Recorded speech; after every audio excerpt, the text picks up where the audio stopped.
December of 2009, I began work on a film in Port-au-Prince, Haiti. As I filmed, I had no idea that within a few weeks, many of the buildings I filmed would be destroyed. And many of the people I filmed would be killed.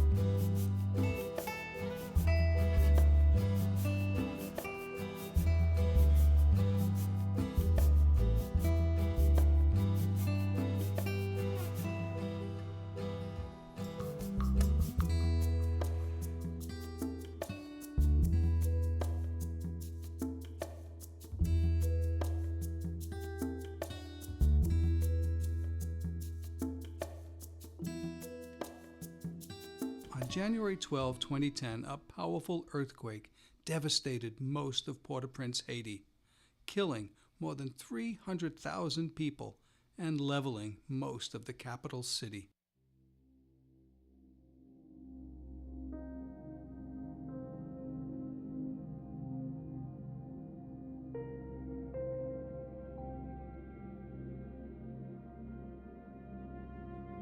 Life in Port-au-Prince before the earthquake was dreadfully hard.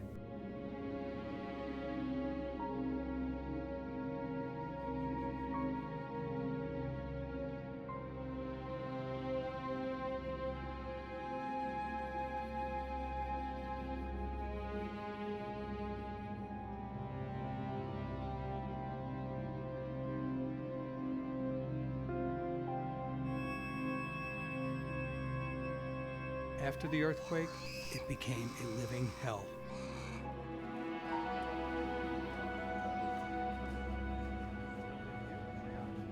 Many people tried to flee Port-au-Prince on the few dilapidated buses still operating, but most had nowhere to go.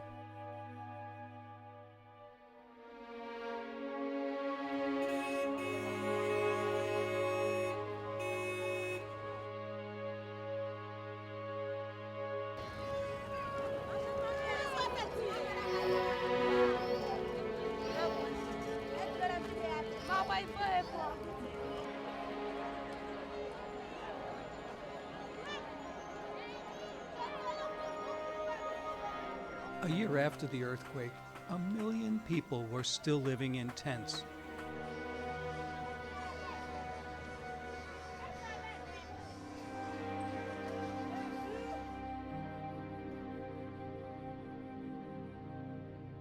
Still living in overcrowded slums.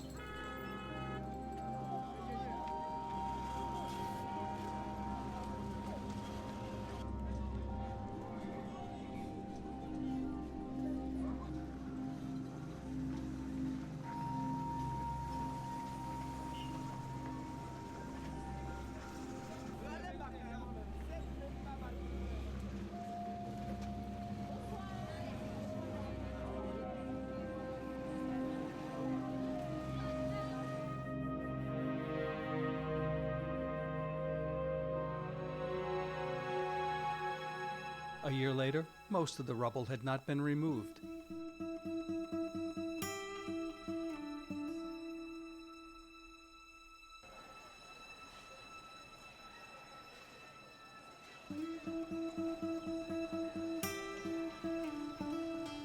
And the spreading cholera epidemic, caused by contaminated water, had claimed more than 3,000 lives.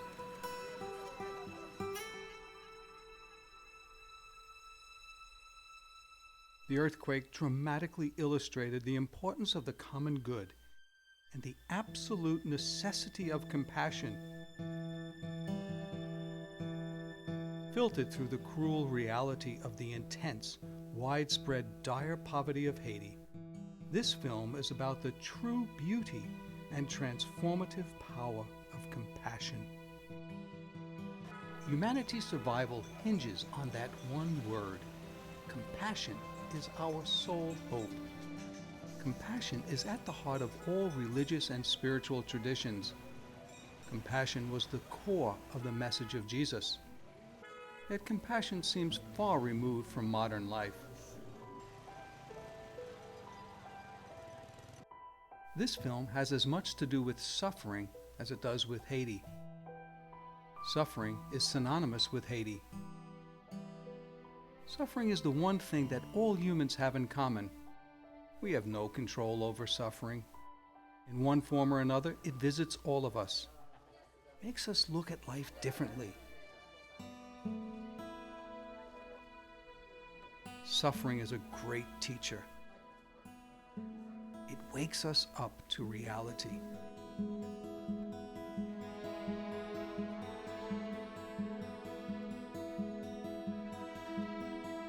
Haiti and her suffering people have taught me much in the 18 months it took to make this film. Haiti taught me how to live, how to love, how to be whole.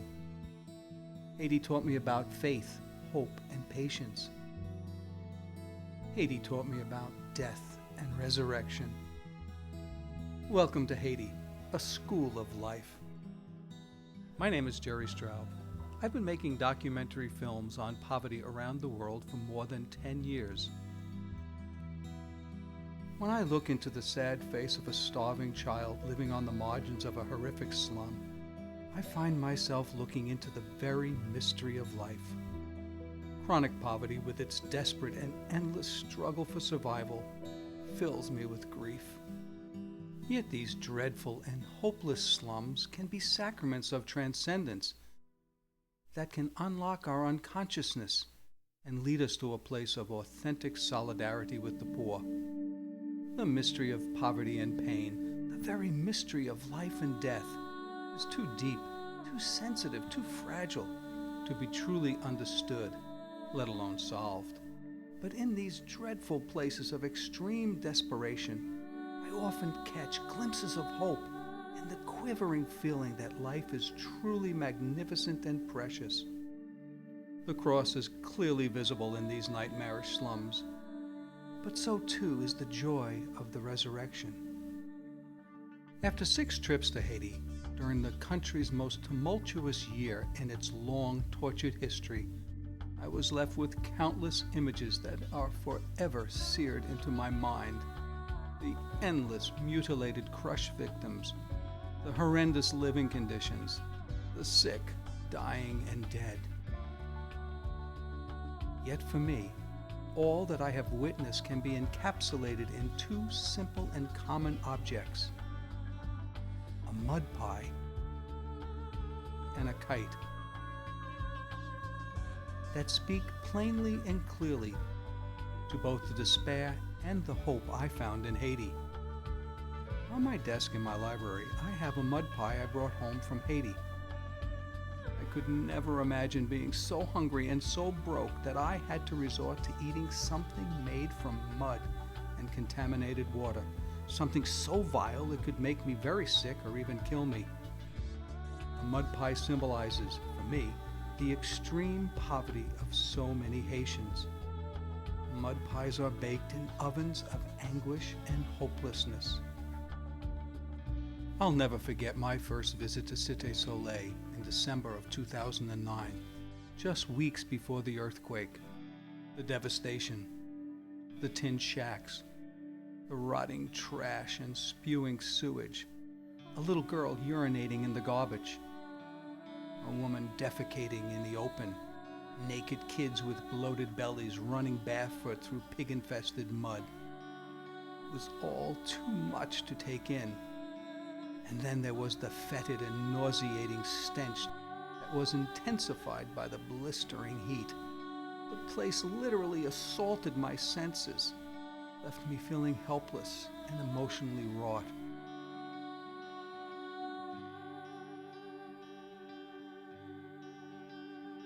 And then, all of a sudden and totally unexpectedly, something fun and joyful caught my eye and filled me with hope. It was a makeshift kite fashioned out of a plastic garbage bag. It seemed to laugh and dance in the Caribbean breeze that momentarily kept it awkwardly aloft. Other kites were made out of soiled paper plates. In a place that made no sense, a kite was something I could understand. The kids and the kites lifted my spirits. It showed me how imagination could lift the human spirit out of the muck of sadness and hopelessness. The endurance and innocence of the children countered the madness and injustice of the adults.